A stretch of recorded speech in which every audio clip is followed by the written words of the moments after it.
আমার মতন সকলেরই মনে হয় চা খেয়েই দিনটা শুরু হয়। দেখবে চা না খেলে পরে মাইন্ডটা ঠিক ফ্রেশ লাগে না।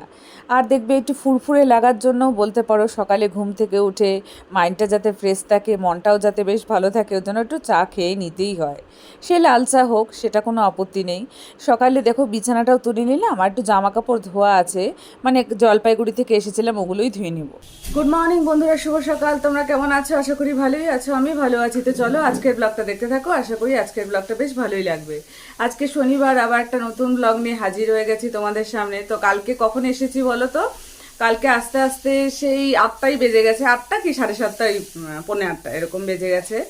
তো তারপরে কি গরম লাগছে, তারপর স্নান করলাম, একটু মানে গা ধুলাম, মাথাটা তো ভিজাইনি, ওই গা ধুলাম আর কি।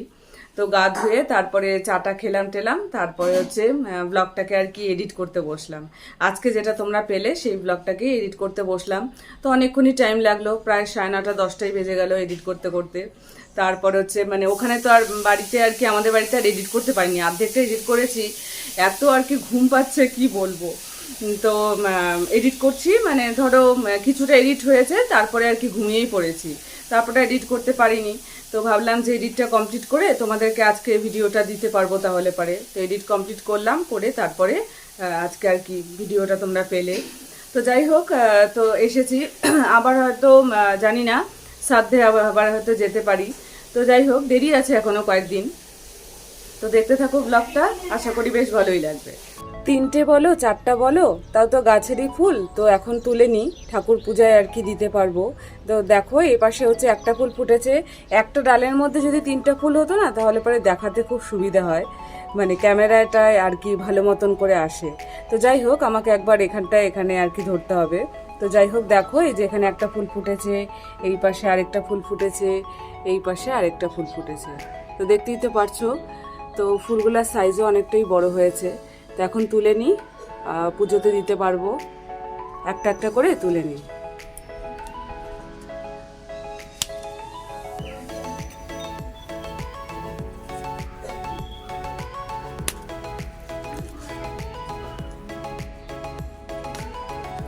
এই যে 3টা ফুল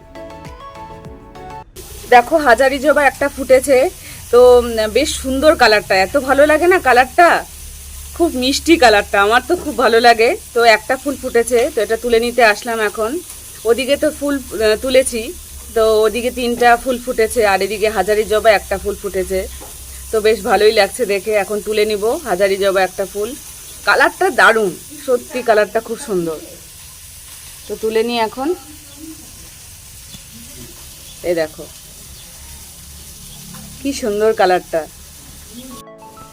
তো লঙ্কা তো গাছে অনেক হয়েছে, দেখতেই পারছো, এই দেখো ভর্তি লঙ্কা হয়েছে। তো কিছু লঙ্কা তুলে নিই, ওর জন্যই আর কি এপাশে এসেছি যখন, লঙ্কাগুলো কিছু কিছু আর কি তুলে নিই। প্রচণ্ড তো ঝাল আছেই, তো কিছু লঙ্কা তুলে নিই। কোনগুলো বাড়তি হয়েছে বোঝাও যায় না, এগুলো মনে হয় বাড়তি হয়েছে। এগুলো ছোট ছোটই হবে, বুঝলে তো, বেশি বড় লঙ্কার জাত না এটা, এরকম কালো কালো ছোট ছোট হবে।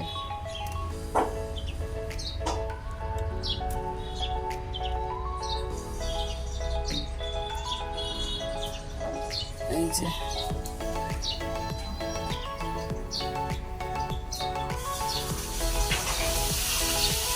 এটা একটু হবে।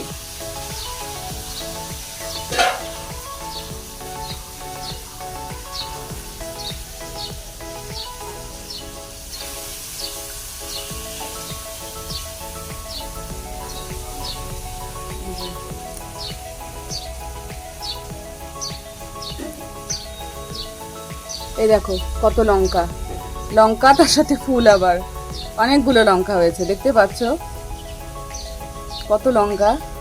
আরও আছে গাছে, এগুলো একটু বাড়তি হবে, আরেকটু হবে। তো এটা আর কি পুষ্ট হয়ে গেছে, এর জন্য তুলে নিলাম।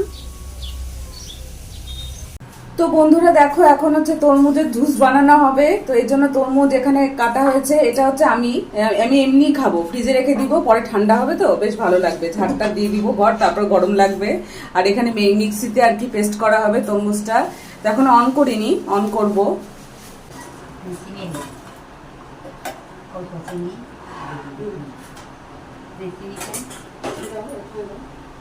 এর মধ্যে দিয়ে দিই।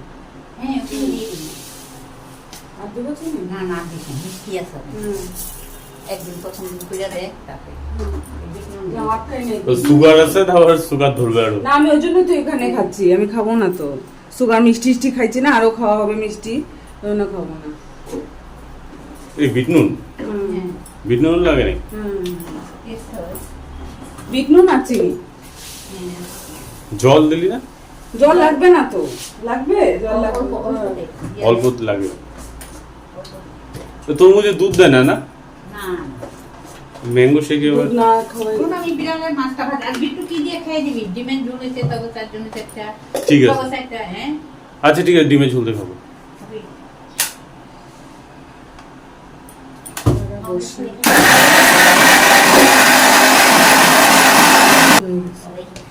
কতটুকু হলো দেখতো? অনেকটাই হয়েছে, ব্যাং হয়েছে। ঠান্ডা আছে দেখো। আর জল বেশি দিলে টেলটেলে হয়ে যাবে তো, ভালো আর লাগবে তো না উঠছিল খেতে। ওই তরমুজটা দিয়ে দিই। টেলটেলে। ও বাবাকে জুস খাবে? দিলে তো খাবেই কেন? মানে ইয়ে করো, কাটো তালে। তো কাটো, এত তো হবে নাকি? রাইখে দাও, বাবা আসলে তখন দিও। ও তো খাবে না, নিয়ে যাবি তুই? হ্যাঁ কি নিব কি করে এত? কেমন এর মধ্যে একটু বরফ দিলে যে লাগবে না? না এটা আমি একটু দেখতে এই তরমুজটা অল্প কাটিস, এটা কেটে দিস। দাঁড়া এটুকু আছে তো। দিশে ওই যে চিনি গুলি রয়েছে রে করবেন কেমন ভালো লাগে, না খাইতে আগে থেকে কেমন? ঠিক আছে, ভালোই লাগে। না খাইতে আগে থেকে রিয়েক্ট করবে, বাপরে কটা মিষ্টি হয়েছে মিষ্টি অনেকটাই হয়ে গেছে বেশি। ভালো খাও আরো। ওই তরমুজটা ইয়ে কর। আরেক গ্লাস করা হচ্ছে তো, এখানে কাটা হয়ে এলো, এখানে দেখো এবার ঢালা হবে।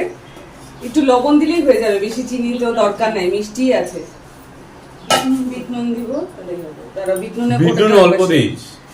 বিট নুনে কোটাটা উঠছে। অল্প একটু জল দিচ্ছি তো সকালবেলায় তো জুস খাওয়া হলো বেশ ভালো রকম, আমি খাইনি কিন্তু আমার হাজব্যান্ড আর দেখো ও অল্প একটু আর কি টেস্ট করেছে বলতে পারো, আর মানে কাপে রাখা আছে, কাপে বলছি গ্লাসে রাখা আছে। তো দেখতেই পারছো, একটা আমার শ্বশুরমশাইয়ের জন্য রাখা আছে, একটা আমার হাজব্যান্ডের জন্য রাখা আছে। তো দোকান থেকে এসে বলে খাবে, তার জন্যই রেখে দিয়েছি, ফ্রিজে রাখলে পরে ঠান্ডাও থাকবে, খেতে বেশ ভালো লাগবে। আমি খাইনি, আমি এমনি কাটা আর কি রেখে দিয়েছি, ওটাই খাবো, জুস করে খাইনি। আর এদিকে দেখো কালকে হচ্ছে আমাদের বাড়ির থেকে গাছের আর কি ইঁচড় এনেছিলাম, ইঁচড় বলতে পারো কাঁঠাল বলতে পারো, তো ইঁচড়টাই বলছি। তো ইঁচড় আর কি এনেছিলাম, বেশ ভালো জানো তো, মানে বেশ মানে ভালো জাতের আর কি বলতে পারো কাঁঠাল, তো এটা খেতেও বেশ ভালো লাগে।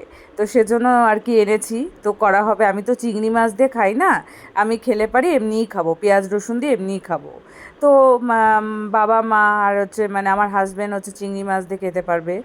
আর এদিকে দেখো গ্যাসের নিচটা আর কি পরিমাণে নোংরা হয়েছে, এটা এখন পরিষ্কার করে নিই চটপট করে। আর গ্যাসটাও নোংরা হয়েছে ভীষণ পরিমাণে, তো এগুলো আর কি পরিষ্কার করতেও অনেকক্ষণ টাইম লাগবে আমার, তো এগুলো চটপট করে পরিষ্কার করে নিই। আর এদিকে হচ্ছে ঘর ঝাড় দেওয়া আছে, ঘর ঝাড় দিতেও আজকে অনেকক্ষণ টাইম লাগবে। সব কাজেই আজকে একটু বেশি সময় লাগছে, কারণ হচ্ছে মানে একটু বেশি করে মানে নোংরা পড়েছে, তো এই জন্য আর কি বেশি করে আর কি ভালো করে পরিষ্কার করে ঝাড় না দিলে তো হবে না, তো সেজন্য পরিষ্কার করে ঝাড় দিব। তো এদিকে বাসনগুলো চটপট করে মেজে নিচ্ছি, চটপট করেই কাজগুলো করার চেষ্টা করছি, অনেক সকাল সকালই বলতে পারো উঠেছি, ওই জন্য যাতে মানে চটপট করেই কাজগুলো করতে পারি। আজকের কী কী মেনু চলো তোমাদের সাথে একবার শেয়ার করে নিই। তো মুসুর ডাল হয়েছে, তো মুসুর ডাল তো প্রত্যেক দিনই হয়, তো মুসুর ডাল হয়েছে। ওদিকে ডালিমটা ছুলে নিয়েছি, কারণ না ডালিম ছুঁতে যে এত এনার্জির দরকার হয় কি বলবো, কাদের কাদের এরকম মনে হয় যে ডালিম ছুঁতে অনেক আর কি এনার্জির প্রয়োজন, আমার তো খুব মনে হয়। আর ওদিকে ডিমের ঝোল হয়েছে, এদিকে হচ্ছে করলা আলুর ঝোল হয়েছে, এদিকে শুক্তো হয়েছে। সকালবেলা আমি একটু ভাতই খেয়েছি, শুক্তো দিয়ে ভাত খেয়েছি বলতে পারো, গাছের লঙ্কা ছিঁড়ে এনেছিলাম, ওটা দিয়ে শুক্তো দিয়ে বেশ ভালোই লাগলো খেতে। আর এদিকে এটা হচ্ছে মানে কালকের ডাল আছে বলতে পারো, চাটনিও আছে কালকের এটা, আর হয়েছে হচ্ছে পনির তরকারি।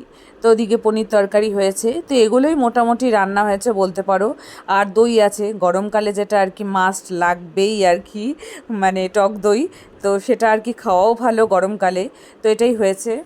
রান্নাঘরটা পরিষ্কার করে নিয়েছি। তো রান্নাঘরটা পরিষ্কার করার পর কীরকম লুকটা আসছে সেটা তোমাদেরকে একবার দেখিয়ে দিই। তো দেখো, এদিকে চকচকাচক করে নিয়েছি, স্টাইলস বলো, তারপর গ্যাস বলো, এগুলো আর কি ভালো মতন করে পরিষ্কার করে নিয়েছি। আর এদিকে সিঙ্কটা বলো, এটাও পরিষ্কার করে নিয়েছি, মানে যেগুলো আর কি ন্যাতাগুলো মুছি সবসময়, সেটাও পরিষ্কার করে নিয়েছি। সব একদম পরিষ্কার চকচকা হয়ে গেছে। এবার ঘর ঝাড় দিতে শুরু করব। সেটা একটা বড়সড় কাজ আছে বলতে পারো। ওটা ঘর ঝাড় দিয়ে তারপর ঘর মোছা। অনেকক্ষণই টাইম লাগলো গ্যাসটা পরিষ্কার করতে বলো, তারপর হচ্ছে রান্নাঘরটা চকচকাচক করতে বা সুন্দরভাবে আর কি পরিষ্কার পরিচ্ছন্ন করতে একটু মানে গেলে পারে অনেকক্ষণ টাইমই লাগে। তো সেই কারণেই অনেকক্ষণ টাইমও লেগে গেল। এরপর হচ্ছে ঘর ঝাড় দেওয়া, এটাও বলতে পারো আজকে অনেকক্ষণ টাইম লেগে গেছে আমার ঘর ঝাড় দিতে। তো যাই হোক, মোটামুটি বলতে পারো যে 1 ঘন্টার মতন লেগে গেছে ঘর ঝাড় দিতে। প্রথমে আমাদের ঘরটা পরিষ্কার করে ঝাড় দিলাম, তারপর মাঝখানের ঘরটা, এখন সামনের ঘরে চলে এসেছি। সামনের ঘরে ঝাড় দিয়ে মানে পাপোশগুলো আছে ওগুলো বাইরে নিয়ে গিয়ে ভালো করে আর কি ঝেড়ে আনবো। কারণ হচ্ছে কি বলো তো, বালি বালি থাকলে না ওই বালিগুলোই আবার মানে ভেতরে আসবে। এখন হচ্ছে 6:30টার মতো বাজে। তো সন্ধ্যা দিতে এসেছি। আজকে যা ভোগান্তি ভুগেছি কি আর বলবো, মানে সত্যি কথা। বৃষ্টি নেই এর মধ্যে, মানে কতদিন ধরে বৈশাখ মাসে 1 ফোঁটা কোনো বৃষ্টি নেই। তো জল কি করে থাকবে? জল তো থাকবে না, না কুয়া শুকিয়ে গেছে বলতে পারো, একদম মানে বালি দেখা যাচ্ছে। এবার যখন হচ্ছে ফুল গাছে জল দিতে যাই তখন কি হয়েছে বলো তো, ঘর মোছার আগে থেকেই জলের ফোর্সটা কমই ছিল। তো ভাবলাম যে কম আছে, ঠিক আছে আরেকবার পাম্প ছাড়ি। তো আরেকবার পাম্প ছাড়লাম। তো ছাড়ার পর হচ্ছে অল্প একটু জল উঠলো, মানে 1 রিংও না। মানে দেখছো যে বড় পাম্পটা, ওর তো 1 রিংও ভরে না, এরকমই আর কি। তো 1 রিংও না ভরলে পারে সেই জল দিয়ে আর কি কাজ করা যায়? মানে ঘর মোছা আছে, বাসন মাজা, রান্না করা, মানে অনেক কিছুই তো কাজ হয় না। তো সেহেতু কী করে আর কি মানে কাজ হবে, এতগুলো কাজ কি করে হবে এটুকু জলে? তো এবার হচ্ছে বৃষ্টিও নেই, তো খুব জল সমস্যা, মানে কি বলবো। তারপরে যখন আর কি গাছে জল দিই, এবার কি হয়েছে, গাছে জল দিলাম, কয়েকটা গাছে আর কি জল দিয়েছি, তারপর দেখি জল পড়ছে না। এবার আমি স্নান করব, কি করব, তারপরে মানে নাইটিটা ধুবো, কি করে আর কি করব এত কিছু কাজ। তারপরে এই পাশের বাড়ি থেকে আর কি জল নিয়ে আসলাম, নিয়ে এসে তারপরে বলতে পারো স্নান ওরকমভাবেই করলাম। ওই মাথাও ভিজলো না, গাও ভিজলো না, ওরকম করে স্নান করতে হলো। কি করব, জল নেই, কি করব, আর কিছু করার নেই। গরম এখন, একটু ভালোভাবে স্নান না করলেও হয় না। মানে ওই মানে মাথাও ভিজলো না, গাও ভিজলো না, এরকম করে স্নান করতে হলো ওইটুকু জলের মধ্যেই। পাশের বাড়ি থেকে আর কত আর কি টেনে আনা যায় জল, বুঝতেই তো পারো।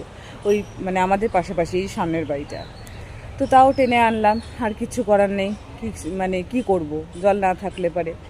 তো ওরকমভাবেই আর কি স্নান করলাম, করে তারপর ঠাকুরকে পূজা দিব। এবার জল নেই, আবার হচ্ছে ওদের বাড়ি থেকে আর কি গিয়ে ঠাকুরের পূজার জন্য আবার জল নিয়ে আসলাম কুয়ার থেকে। তো এটা মানে খাওয়ার আর কি মানে খাবো, থালা ধোয়ার জল নেই। তো এগুলোই তো মানে ভাবছিলাম কি বলো তো, আগেরবার ঠিক করেছিলাম, এবার আর এই সমস্যাটা হবে না, এটাই ভাবছিলাম। কিন্তু যেইকে সেই আবার সেই সমস্যা। আগেরবার চৈত্র মাস থেকেই শুরু হয়ে গেছিলো সমস্যা, এবার বৈশাখ মাস থেকে। কি বলবো আর, বৈশাখ মাস তো শেষের দিকেই প্রায়, তো ওর মধ্যেই আর কি শুরু হয়ে গেল। এখন কি যে হবে কিছুই বুঝতে পারছি না। আমার হাজব্যান্ডকেও বললাম এই ব্যাপারটা, তো বলছে যে হচ্ছে কিচ্ছু হবে না, কিচ্ছু হবে না। ও অত বুঝতে পারছে না। কিন্তু আমি আজকে কুয়াটাতে আর কি বালতি আছে তো, কুয়ার বালতিতে ভাবলাম কি যে যখন পাম্পে উঠছে না, তাহলে কুয়ার বালতিতে কয়েক বালতি জল তুলে নিই। তো তুলতে গিয়েই দেখলাম নিচে একদম বালি, মানে কোনো জল আর কি অল্প একটুখানি নোংরা নোংরা জল, যেরকম বালিতে থাকে আর কি নোংরা জল। তো ওই জল দিয়ে তো আর স্নান করা যায় না। তো সেরকম ছাদে এত মশা না, প্রচণ্ড পরিমাণে মশা। জল না থাকার কারণে কত প্রবলেম হচ্ছে, মানে কি বলবো। আমি ভাবছিলাম কি বলতো, এই কয়দিন ভালোই মোটামুটি আর কি যেটুকু জল আসছিল সেটুকু দিয়ে আর কি কাজ করা হচ্ছিল।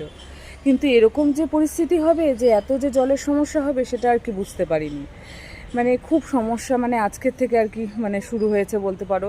গাছে আর জল দিতে পারবো না মনে হয়, আর কি করা যাবে। গাছে নিজেরাই স্নানও করতে পারছি না, কিছুই করতে পারবো, গাছে তো জল দেওয়া পরের ব্যাপার। জানি না কি হবে, এখন দেখা যাক। কালকে আমার হাজব্যান্ড আসুক, ওর সাথে কথা বলি, মানে কি যে করব এখন। জল না থাকলে যে সব কিছুর দিক থেকেই প্রবলেম, কত আর টেনে টেনে আনা যায়। কি করব আমি কিচ্ছু বুঝতে পারছি না। জল না থাকার কারণে, যদি কুয়াতেও জল থাকতো না, তাও আর কি টেনে টেনে কাজ করা যায়। মানে যতই কষ্ট হোক তাও টেনে টেনে কাজ করতাম। কুয়াতেও যদি জল না থাকে কিভাবে কাজগুলো করব সেটাই এখন মাথায় টেনশনে বলতে পারো ব্যাপার। এখন বৃষ্টি জানি না কবে, বৃষ্টিও নেই, এর জন্যই আর কি সমস্যা হচ্ছে। মানে আমাদের আশেপাশে যেগুলো বাড়ি আছে সবার বাড়িতেই মোটামুটি জল আছে। এখন কি করা যাবে জল না থাকলে পারে, কি করব কিচ্ছু বুঝতে পারছি না। দেখি আমার হাজব্যান্ড আসুক, ওর সাথে কথা বলি আর কি করা যাবে। এই আশেপাশে যদি কুয়া আর কি পরিষ্কার করার লোক থাকে, আগেরবারও পরিষ্কার করেছিলাম জানো তো, মানে অনেকগুলো টাকাই নিল কিন্তু কাজের কাজ কিছুই হলো না। বললো যে কোনো অসুবিধা হবে না আর, কিন্তু আবার তো যেই কে সেই আর কি হয়ে গেল। পাম্প ছাড়লে পারে 30 মিনিট ধরে দাঁড়িয়ে থাকতে হয়, তারপরে আর কি জল ওঠে। এই তো হচ্ছে অবস্থা। আজকের ব্লগটা আমি এখানেই শেষ করে দিচ্ছি। ভালো লাগলে অবশ্যই লাইক কমেন্ট সাবস্ক্রাইব করতে ভুলো না। পাশে থেকো। বড়োদেরকে জানাই অনেক অনেক প্রণাম আর ছোটোদেরকে জানাই অনেক অনেক ভালোবাসা জানিয়ে আজকের ব্লগটা আমি এখানেই শেষ করে দিচ্ছি। কালকে আবার দেখা হবে নতুন দিনে নতুন সকালে। ততক্ষণ অবধি তোমরা সুস্থ থেকো, ভালো থেকো। Good night.